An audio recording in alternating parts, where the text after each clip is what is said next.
que vai ser o tema sobre prática de atividade física em crianças e o desenvolvimento do sistema imunológico.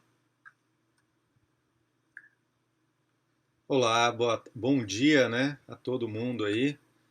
A palestra será realizada pelo Dr. Miguel Júnior Sordi Bortoloni. Ele é graduado em Educação Física pela Universidade Federal de Uberlândia, coordenador e orientador do mestrado no Programa de Ciências da Saúde na Amazônia Ocidental, também tutor do Programa de Educação Tutorial e Educação Física, docente responsável pelo Laboratório de Imunologia Translacional, docente responsável pelo Laboratório de Exercícios Físicos e Resistidos e Aeróbios e articulista da Rádio Central Brasileira de Notícias da coluna de Saúde e Movimento no Acre. Um bom dia, doutor. Bom dia. Como que eu faço aqui? É só compartilhar aqui embaixo a tela com vocês? Eu vou compartilhar aqui a minha tela então, tá? Doutor, a gente não está te escutando. Eu acho que é meu áudio. E agora? Vocês estão me escutando? Então, bom dia ou boa tarde, né? Não sei que parte vocês estão aí do mundo, né? Várias pessoas estão até fora do Brasil. Esse 10º Cisca tá dando o que falar, né? É muito legal. Então vamos lá, né? Primeiro eu queria agradecer a todos vocês, a comissão organizadora, a nossa instituição também está ajudando a organização de forma mais modesta, mas estamos, né? Todos os apoiadores e colaboradores, tá? Então eu vou falar para vocês um assunto bem novo, mas bem novo mesmo, que envolve imunologia do exercício e crianças, né? Desenvolvimento imunológico. Então eu vou falar para vocês aí sobre práticas de atividades físicas em criança e desenvolvimento do sistema imunológico. E algumas coisas que eu vou falar para vocês vai complementar aí o que os dois palestrantes, né? O Dr. Gesmar e a Vilneide acabaram de falar. Né? E tem uma parte até interessante, eu achei muito importante as duas palestras prévias, que já prepararam o terreno para a minha, né? Vamos dizer assim, já me facilita bastante a minha palestra com vocês, que é o aleitamento materno, né? Aqui estão meus contatos, quem quiser entrar em contato depois. Bom, vamos lá, eu vou falar então de introdução, sistema imune fetal e neonatal, obesidade versus crianças e sistema imune, exercício, né, sistema imune e crianças na atualidade. E considerações finais. Então, como disse, eu sou graduado em Educação Física, mestrado em Bioquímica, doutor em Imunologia, né? Pela Federal de Uberlândia, atualmente eu trabalho na Federal do Acre. Introdução. Quando começa o desenvolvimento do sistema imunológico? Começa no feto, a gente vai ver isso, né? Mas é uma pergunta que eu vou tentar melhorar isso aí para vocês, as respostas. Quando se deve iniciar a fazer exercícios físicos? Então eu quero que vocês guardassem essas duas perguntas que são muito importantes. Quando começa o desenvolvimento do sistema imunológico e quando que eu devo começar a fazer exercício físico? Aqui a gente vai ver que vários aí, né, a desnutrição, a inatividade física, estresse, obesidade, uso, tabagismo, né, infecções, tratamentos com medicamentos, alcoolismo, vão gerar um fenótipo futuro no sistema imunológico desse feto, desse bebê. E aí, né, com a vida adulta, isso que pode ser reversível, mas com a vida adulta, incluindo aqui a microbiota agora da fase adulta, você pode-se ter, então, diferentes acometimentos, né? E eu vou explicar um pouquinho para vocês. Mas o estilo de vida interfere muito no sistema imune. Ao final, se vocês quiserem, eu coloquei pouca informação sobre SARS-CoV-2, mas ao final, se vocês quiserem, eu posso falar um pouquinho também sobre sistema imune, exercício físico e SARS-CoV-2. Esse paper, essa foto aqui, né, essa ilustração eu tirei de um paper da Nature, eu acho, Medicine, e aqui a gente pode verificar várias causas que geram descontrole, vamos dizer assim, uma desregulação do sistema imune, chamado de inflamação crônica sistêmica. E essas causas vão gerar diferentes tipos de doenças, as crônicas não transmissíveis, desencadeamento de doenças autoimunes, envelhecimento do sistema imune, e isso eu vou falar muito forte aqui para vocês, então prestem muita atenção. a osteoporose, sarcopenia, desenvolvimento de doenças neurológicas, né? Eu vi que vai ter, por exemplo, vários cursos aí sobre, eu acho que logo após a minha palestra, eu não sei, não lembro direito dos horários, mas vai ter, falar sobre suicídio, né? Então, a depressão é um primeiro passo para esse estado, doenças cardiovasculares, etc. O que eu quero chamar a atenção de vocês aqui, principalmente, é inatividade física. E o brasileiro por baixo está em 40%, saiu ontem isso, parece, né? E obesidade, o brasileiro está acima de 50% com sobrepeso, 55% de sobrepeso. Dieta, a gente modificou muito nossa dieta, e estresse, né? As pessoas estão ficando em casa ou estão desempregadas, então isso desregula muito o sistema imunológico. Nós vamos falar muito sobre esse desregular do sistema imunológico. Quando o nosso sistema imunológico está regulado, pessoal, a gente tem um agente infeccioso, como por exemplo o SARS-CoV-2. Eu vou conseguir reagir de uma forma, organizar minha resposta imunológica e provavelmente matar o SARS-CoV-2, né? Mas quando ele está desregulado, eu não vou conseguir isso. Ter alergias, hipersensibilidades, por exemplo. Regulado, praticamente eu não tenho, né, hipersensibilidades. Se está desregulado, qualquer coisinha desencadeia. A única parte aqui em branco que o desregulado seria melhor é quando eu recebo um transplante halogênico, né? Então, nesse caso aqui, eu tenho que tomar imunossupressores. Órgão próprio, né? Diabetes tipo 1, por exemplo, é uma doença que ataca as células betas do pâncreas. E se eu tiver o sistema imune regulado, eu não vou ter nenhuma doença autoimune, mas se eu não tiver, por exemplo, eu posso ter essa doença. Tumor, meu sistema imune regulado, eu vou conseguir combater as células tumorais que tentam aflorar todos os dias no meu corpo. E o principal disso daqui é a senescência, o envelhecimento do sistema imune, vamos dizer assim, esperado para aquela idade, e não a senilidade, né? Pessoas com, no caso, vou falar aqui para vocês, de 10 a 11 anos de idade, tendo um sistema imune parecido com 60 a 70, né, anos de idade. Isso é muito preocupante. Sistema imune fetal neonatal. Não tem como a gente falar aqui para vocês, eu vou falar aqui para vocês, ó, quando começa o desenvolvimento do sistema imune, não tem como eu falar da criança sem falar primeiro do feto, tá, pessoal? E a gente tem aqui, quem estuda imunologia sabe disso, né? É um pouquinho diferente os órgãos primários e secundários no feto. E ele vai aqui, essa figura é muito interessante, né? De 2020, inclusive, aqui vai mostrando para nós o desenvolvimento de células mieloides e linfóides de acordo com as semanas de vida, né? De acordo com as semanas, até o esperado nascimento em 40 semanas. Então aqui a gente tem, por exemplo, um órgão muito importante no feto, é o saco vitelíneo, onde ele vai juntamente aqui, né, gerar células que vão se desenvolver no fígado, na medula óssea e assim por diante, no timo, né, todos os linfócitos T aqui, no baço, e esses outros órgãos aqui, como a pele, os rins, o intestino, os pulmões, são extremamente importantes no desenvolvimento dessas células imunológicas para o feto, né? Então isso é importante. Vamos falar mais um pouquinho então. Agora nós vamos falar um pouquinho, eu vou falar um pouquinho do neonato daqui a pouco para vocês. Mas continuando aqui no feto, olha que importante o terceiro trimestre. Então, o primeiro e segundo trimestre tem várias células imunológicas aqui do sistema imune inato e adaptativo se desenvolvendo. Mas elas começam a ter um maior desenvolvimento, vamos dizer assim, a partir, aproximadamente, dependendo do tipo de célula, do terceiro. No terceiro trimestre você tem um maior desenvolvimento dessas células, né?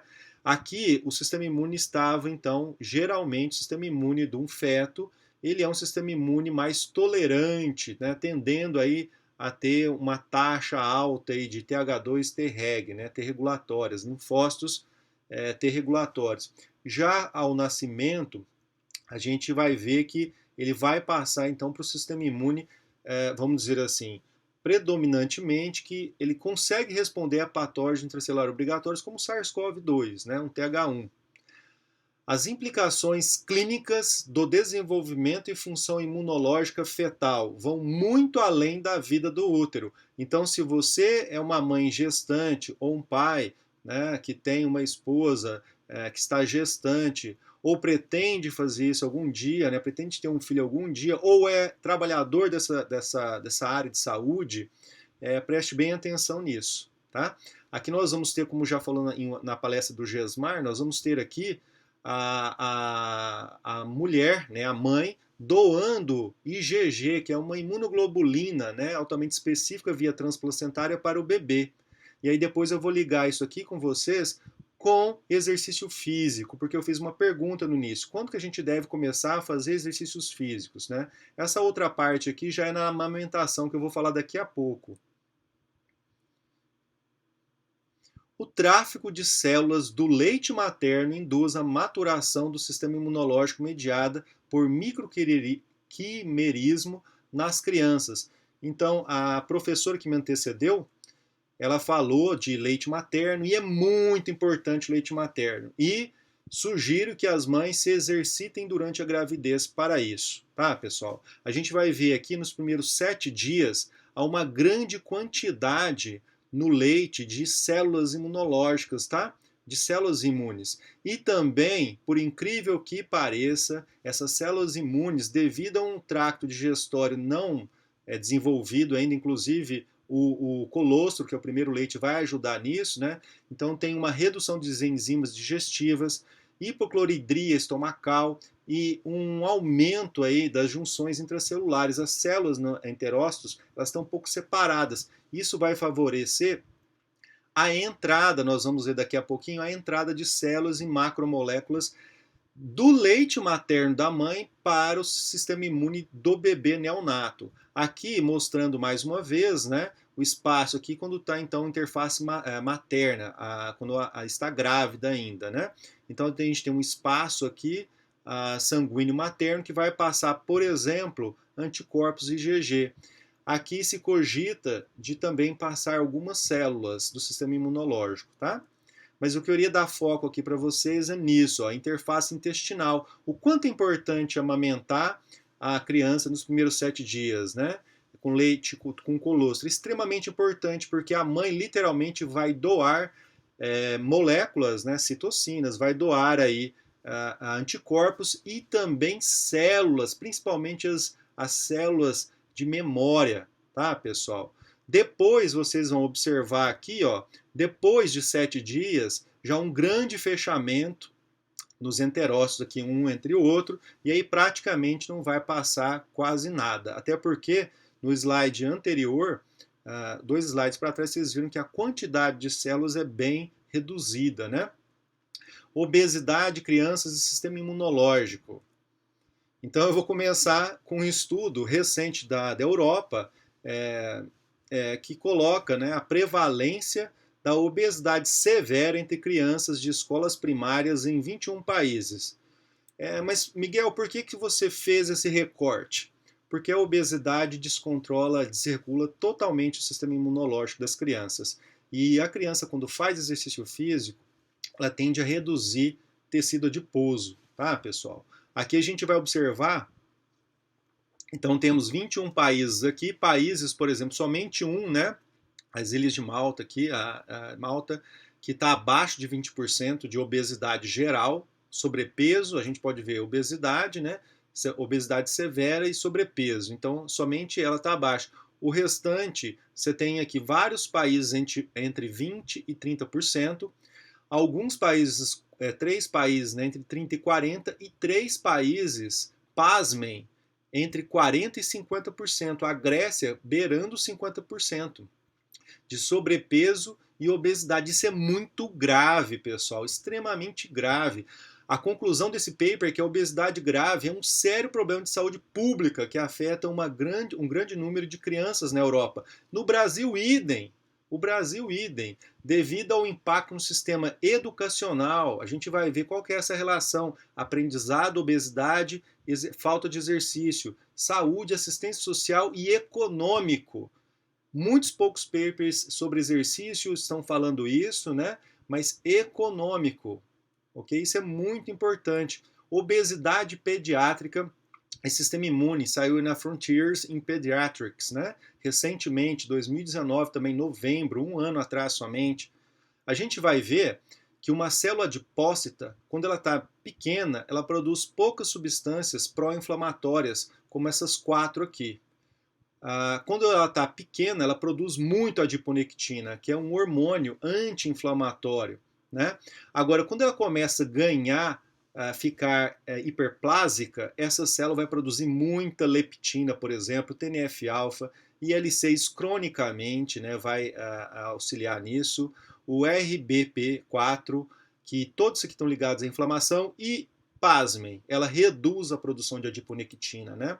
Então, se a gente olhar aqui num estado de uma criança, pode ser adulto também, uma criança com alta concentração de leptina e baixa concentração de adiponectina, a leptina, por exemplo, ela inflama todas as células do sistema imune. Todas as células do sistema imune têm receptores, né, ligado a essa parte, né, a leptina vai ali causar inflamação em todas, direto ou indiretamente, em todas as células do sistema imune. E aí a falta da adiponectina prejudica pra caramba esse estado de obesidade, né? A gente vai ver aqui então um hipertrófico, um tecido adiposo branco hipertrófico disfuncional que vai gerar um padrão alterado de secreção de adipocinas, que são citocinas fabricadas por adipócitos, por isso que chama adipocinas. Isso aqui aumenta tudo que é pró-inflamatório e reduz tudo que é anti-inflamatório. Isso vai criar um impacto muito grande na vida da pessoa obesa, mas pior ainda da criança obesa ou do feto obeso, tá?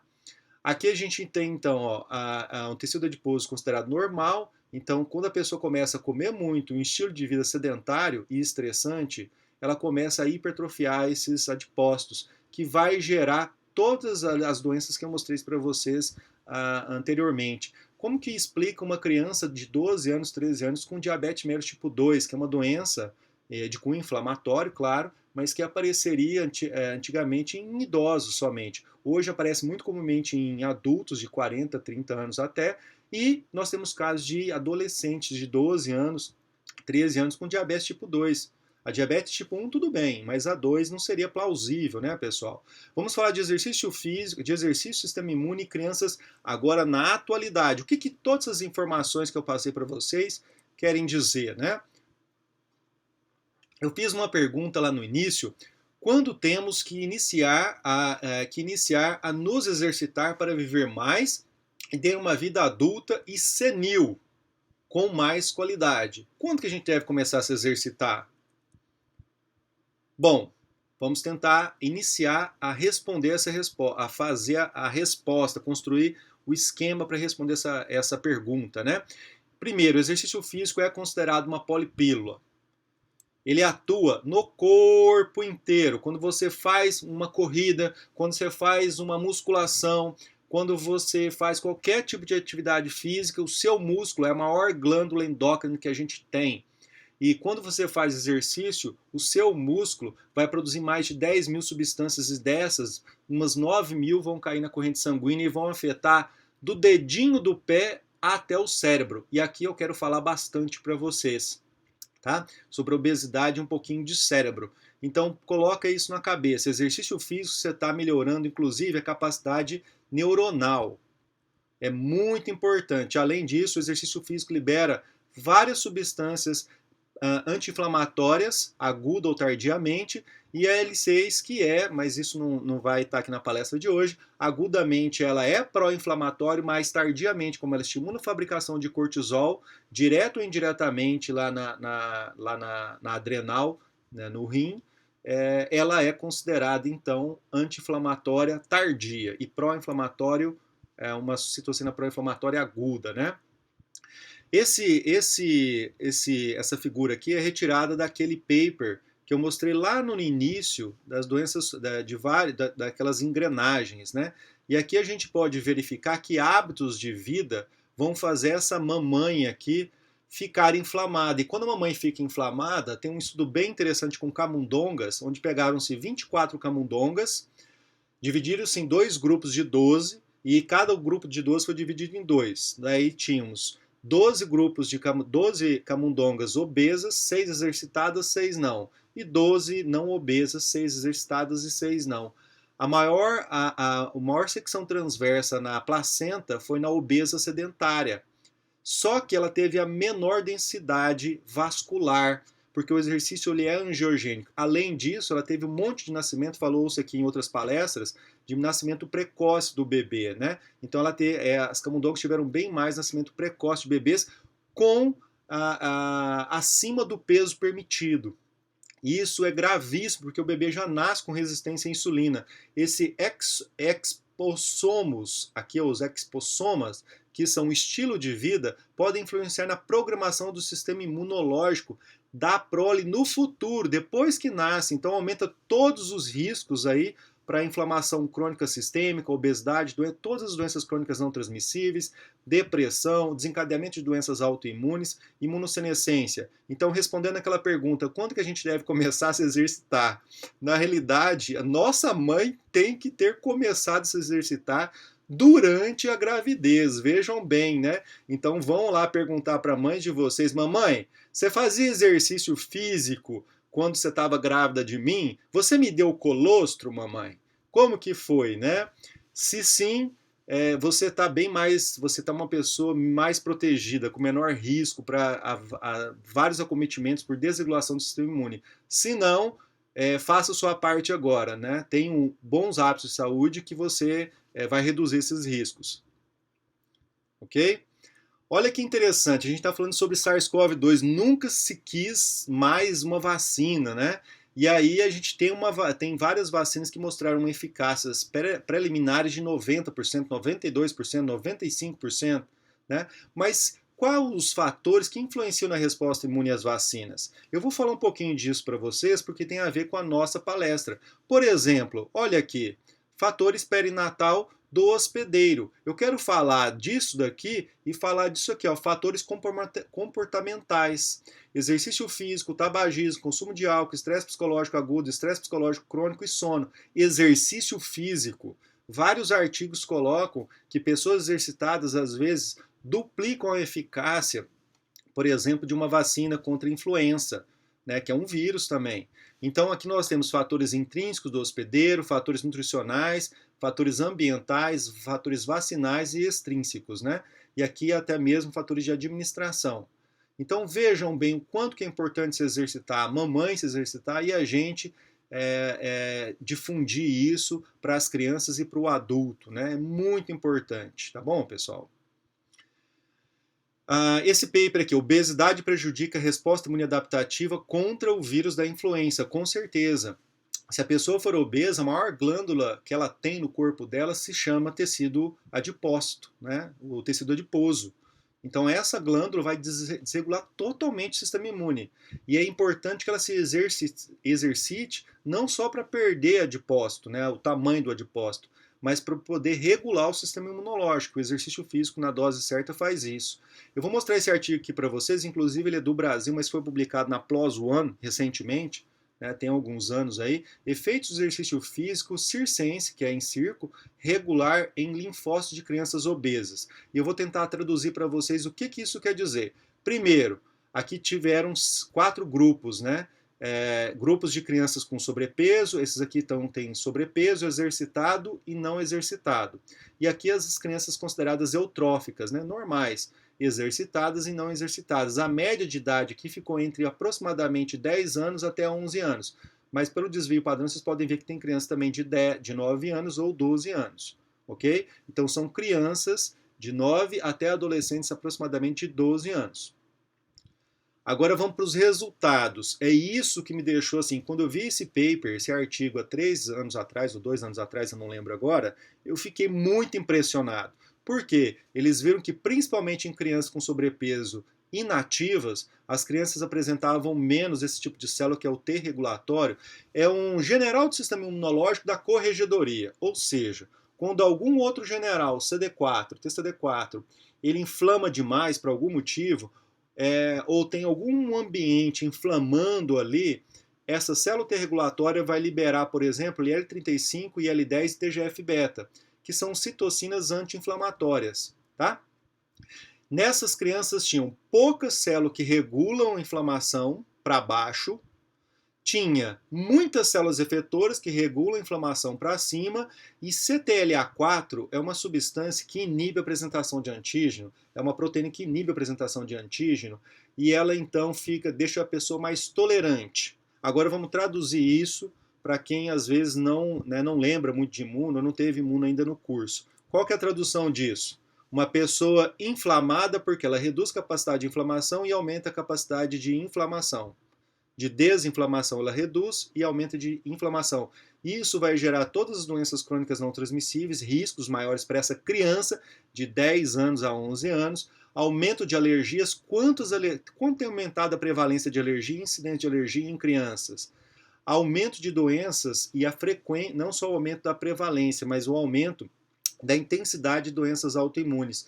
E aumento de, por exemplo, doenças neurológicas. A primeira delas é depressão. Vai ter uma palestra sobre suicídio. A primeira é depressão. Bastaria reduzir peso e aumentar a atividade física e a pessoa desinflama e aí reduz também a inflamação, o risco de depressão.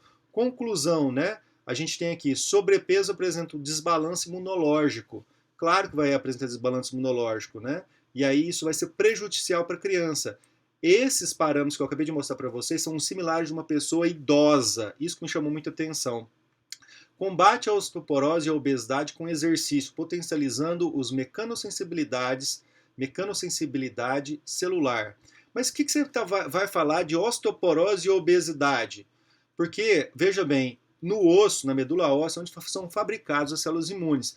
E gordura também está presente na medula óssea. E quando gordura está presente lá, ela funciona negativamente, pessoal. Então você imagina, para um adulto obeso, já vai começar a ter osteoporose. Agora imagina uma criança que já nasceu de uma mãe que às vezes ganhou mais peso, era inativa durante a gestação, ficou toda a infância obesa, adolescência obesa. Quando essa criança, será que não vai aumentar o risco de osteoporose? Com certeza. E a osteoporose, catabólico para ossos, músculos, proadipogênico, acumula adiposidade periférica e medular, libera TGF-beta e cálcio, né? Então, o cálcio para fora, então remove o osso, né? E promove o metabolismo anormal da glicose e hiperglicemia, ou seja, diabetes tipo 2. E é um sistema pró-inflamatório, tá? Aqui a gente vai ver, por exemplo, aqui normal, né? Vocês estão vendo, quanto mais roxinho, vai se ter então mais inflamação e desgaste ósseo, tá? Aqui então eram pessoas camundongos obesos, tá? E aqui exercitado. O exercício foi capaz de reduzir a inflamação e desgaste ósseo, ou seja, combater a osteoporose em camundongos. E isso também vai acontecer no ser humano. Será que essas crianças obesas terão mais risco para a osteoporose? A resposta é sim, né, pessoal? Com certeza vai ter mais riscos. Mas por quê? A obesidade prejudica a aprendizagem. Mas por quê, né? A gente vai ver agora falar sobre aprendizagem. Obesidade e aprendizagem. A leptina ativa o hipocampo. Só que a leptina sendo gerada de forma contínua, ela tem uma resistência no receptor hipocampal e o hipocampo é relacionado à memória, por exemplo. Então, um hipocampo que está com resistência à leptina e a criança está obesa e sedentária, ele tende a diminuir o tamanho, e isso é gravíssimo, porque a criança vai ter menos rendimento escolar. Tá? Uma nova perspectiva do hipocampal, a origem da interação com o exercício físico com o cérebro. Então, quando a gente faz exercício físico, liberamos lá várias substâncias que vai lá entrar dentro do cérebro, ou também estimular a liberação aqui, por exemplo, o BDNF, fator neurotrófico derivado do cérebro. Todas essas substâncias conjuntas aumentam a sobrevivência neuronal, inclusive do hipocampo, e isso é primordial, né, para uma boa memória e não acometimento de doenças como depressão. Agora, considerações finais, presta atenção, agora que é importante, depois que você viu tudo isso, tá? Agora, considerações finais. E aí, depois de tudo isso, aumentar o nível de atividade física nas crianças tinha que ser obrigatório. Hoje a gente só tem, por exemplo, 2 aulas no máximo de educação física escolar, deveria ter 5 dias por semana, porque a Organização Mundial de Saúde preconiza 7 dias por semana, de 5 a 17 anos, 60 minutos de exercícios moderados por dia. E a gente quase não tem isso. Sedentarismo, em breve, será considerado oficialmente uma doença, então guardem isso na memória. A obesidade já é uma doença, sedentarismo vai ser considerado uma doença. Tá, pessoal? Porque a maior glândula que a gente tem, no caso, se a gente exercitar, é o músculo, e a gente não exercita, a gente vai se prejudicar. Combater a obesidade e o sedentarismo infantil não somente regula o sistema imune, mas é uma questão de estratégia de investimento no principal ativo de um país, ou seja, o indivíduo. Você quer ter um país bom? Invista lá na grávida, né? Porque o bebê vai nascer com menos riscos. Invista na escola, exercício físico, etc. Invista no cidadão. Esse cidadão vai devolver muito. A gente teve um ônus econômico enorme com mortes por SARS-CoV-2, Covid-19, recentemente agora, na ordem de bilhões no Brasil e sei lá quantos bilhões no mundo. É isso aí, então. Muito obrigado. Agradeço aí a participação. É isso, Agatha. Eu vou parar o compartilhamento aqui. Eu acho que eu cumpri o prazo aí, né? Não, fica tranquilo, nós agradecemos. Não tem dúvida, só elogios.